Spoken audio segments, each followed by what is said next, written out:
back again. Here we go.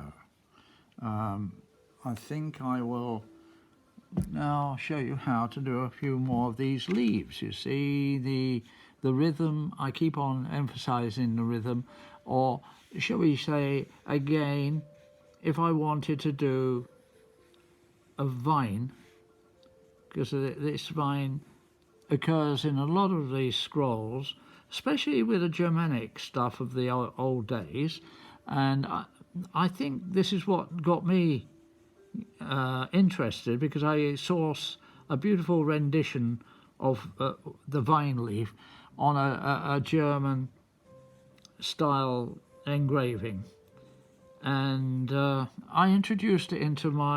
gradually introduced it into my repertoire, because I was a bit frightened when I was younger of not doing what I was told. I tended to think I was going against a trend, but every now and again I introduce one of these into the scroll, and then I found it was quite an easy scroll to fill up space. And I've mentioned before, I was always trying to get my work out as fast as possible for the gun makers. They didn't like the things to be laying idle or waiting months for a gun, like some people may do today.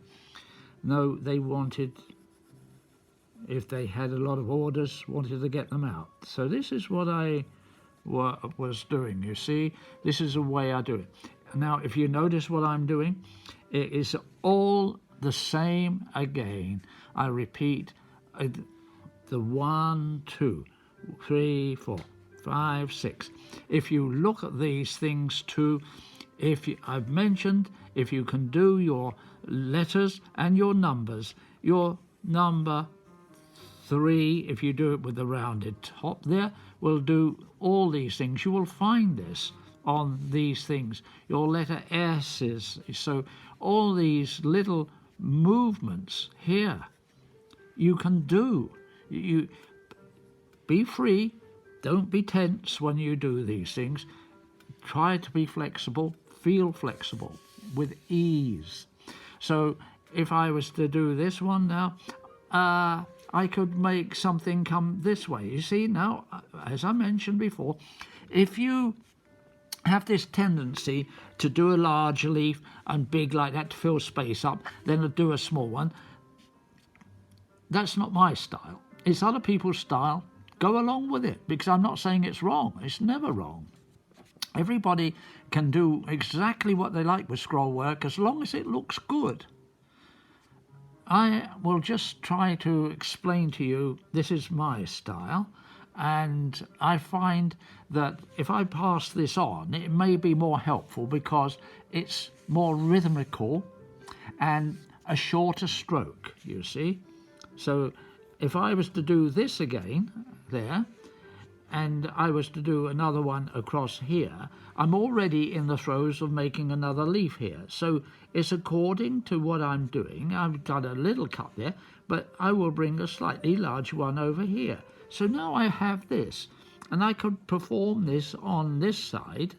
I could balance it up. It doesn't necessarily have to be the same, but it is, you see, just 1, 2, 3, like that. So you have this, and this can move all the way through here, right? So everything here scrolls can come through here. Something from this side could show coming through here, and it could go up through there, and it could turn itself back on here. Okay, it's still in view. Oh, thank God. I keep on, excuse me, people, for I'm talking to myself most of the time. Okay, here we go. So I'll do another one here. Oh, good. See? So now we're doing this. Again, we're doing another one. We're doing a half leaf now, but you see the rhythm and how easy it can be. This is drawing it, by the way. You may need a little bit more with your engraving a little bit more finish, shall we say. Oh, here we go. Okay. So I'm putting in another leaf here. You see what it's a ladder, it's a movement. Another leaf comes out. So this guy here is going to perform something like this, but it's a half leaf, or that's trying to show it's a half a leaf. So I'm going back here, and then I'm coming here, right? Because I want to go back on this. I think if I take it all the way around there, that's a long line. So I can break this up to make it a little bit more like that. Okay? So, now, with these shapes, like I'm showing you now, and they're large, and I'm doing all this here. Actually, I'm doing it heavily, but there we go. And I'm doing this, okay? And I'm doing that. So now we have that. That is your large leaf.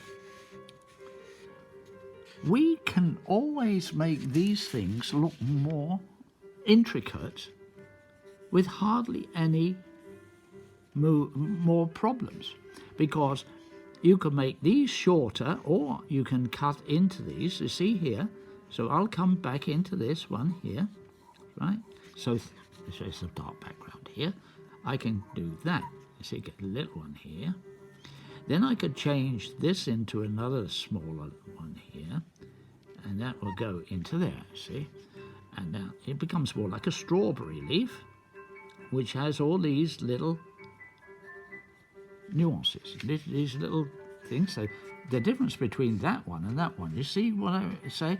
It can change by just doing these small movements, and they're all rhythmical. You can hear the music there. It's got that beat of rhythm.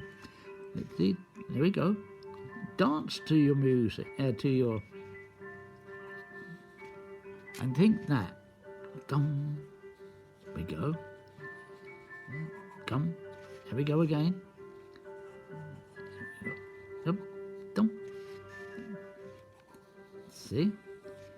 So, when you're doing, it's like the human body. If you've got an arm or a leg or anything like that, you have one, where's the muscle here? It comes there. Then you've got another one that comes here into the crook of the arm, right? Then there's the forearm here, but it's the same length. And then you have the hand here. You wouldn't think that's the same, but it's the same length when it's open, see? So all of this here is like the human body. It's broken up into these things, hip there, then thigh, then the leg, and then it goes into these proportions. That's what we want here to balance this up. So here, it will follow this line here. That's if I want it to go there. It can go straight. But I'm going to make it into a crook here. Oh dear, I'm out of my... Well, I showed you the arm here. I hope I did. Okay, here we go. Then we're going back around here. Okay. So now we're doing all these little movements here to make this sword. Now I can do this again, make some small ones here. And there, you see, that's doing that. That's one lesson. Leave you to do something else. But okay, I think I've got you in, and I'll talk to you later.